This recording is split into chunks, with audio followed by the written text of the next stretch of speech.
Hello বন্ধুরা, চলে আসলাম আবার একটা নতুন একটা ব্লগ নিয়ে। আমার ব্লগে সবাইকে স্বাগত জানাই। আর গুড মর্নিং। সকাল সকাল হচ্ছিল বর্ষার ভিতরে খেয়ে নিলাম চা, তার সাথে চলে গেলাম নিজের বাড়ির খেতে। খেতে না, আমাকে এই বেগুন গাছগুলো না ওই বছর লাগানো হয়েছিল, বাট বেগুন এখনও দিচ্ছে। তো নিজের বাড়ির গাছের ক্ষেতের জিনিস তুলতে সকাল সকাল অনেক মজা লাগে। যারা যারা তোলে, যারা যারা জানে, যাকে বাড়ি যারা ক্ষেত আছে, তারা তারা জানে যে ওই মজাটা কীরকম।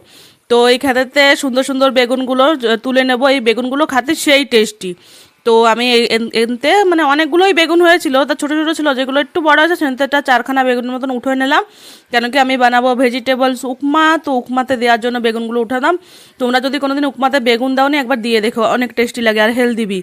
তো উপমাতে দেওয়ার জন্য আমি একটা ফুলকপি কেটে নিলাম, একটা না আর্ধেকই কাটছি, তার সাথে একটা আলু দিয়েছি, তার সাথে দিয়েছি, আমার আলু ভাল লাগে উপমাতে দিতে, আলু আমার সব কিছুতে দিতে ভাল লাগে।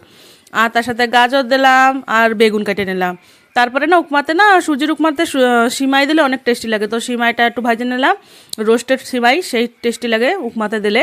তারপরে কি করব না, সেই সুজিগুলো ভেজে নেবো। সুজি ভাজার পরে কড়াইতে দিয়ে দেবো হচ্ছে সাদা তেল, তার ভিতরে দিয়ে দেবো সর্ষের ভিতরে দিয়ে দেবো আমি এখানে ডুমো ডুমো কাটে রাখা পেঁয়াজটা দিয়ে একটু লাল লাল করে ভাজা হয়ে গেলে যেই সবজিগুলো একটু সেদ্ধ হতে অনেক সময় লাগে সেই সবজিগুলো আগে দিয়ে দেবো, যেরকম কি ফুলকপি, আলু আর গাজর। আলুটা একটু জলদি সেদ্ধ হয়ে যায়, বাট তাও দিয়ে দিলাম আমি আর কি এর ভিতরে।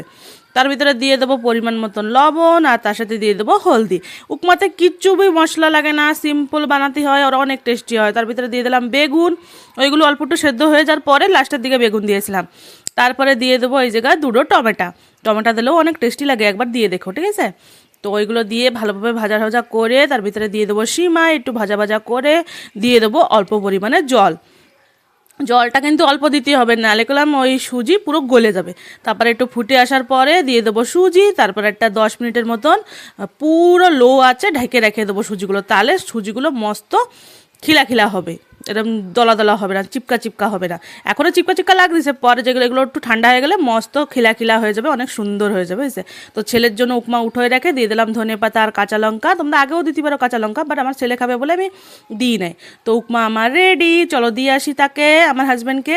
তো উপমাটা দেখে কেরম লাগতেছে ভিডিওতে জরুর জানাও। আর আজকের ভিডিও এই পর্যন্তই, বাই।